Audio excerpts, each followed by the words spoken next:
Mga kababayan, hindi na ito simpleng fake news. Garapalan na itong panlilinlang sa buong sambayan ng Pilipino. Gagawa sila ng peking at card, mag-iimbento ng quote, magpapakalat ng kasinungalingan. Para saan? Para sirain ang pangalan ng isang tao at nilangin ang isip ng milyong-milyong Pilipino? Tanong mo sa sarili mo, kung totoo yan, nasaan sa official na page? Meron ba? Nasaan sa lehitimong balita? Wala. Bakit puro edited graphics lang ang ebidensya? Kasi ang totoo mga kababayan, wala. Dahil gawa-gawa ang lahat. Ginagawa po nilang laruan ang katotohanan. Ginagawa nilang biktima ang taong bayan.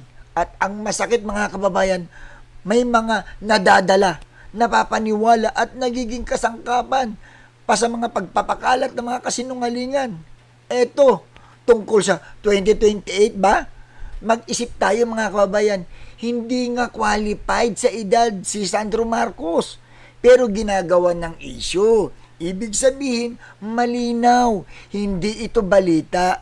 Paninira po ito. Habang ang gobyerno ay abala sa pagtatrabaho para sa bansa, may mga taong abala sa paggawa ng kasinungalingan para lang maghasik ng galit at gulo. Sa mga gumagawa ng fake news, kayo ang sumisira sa tiwala ng Pilipino. Sa mga nagpapakalat, huwag kayong maging kasabwat sa panlilinlang. At sa ating lahat, gising na po. Hindi sapat ang basta share.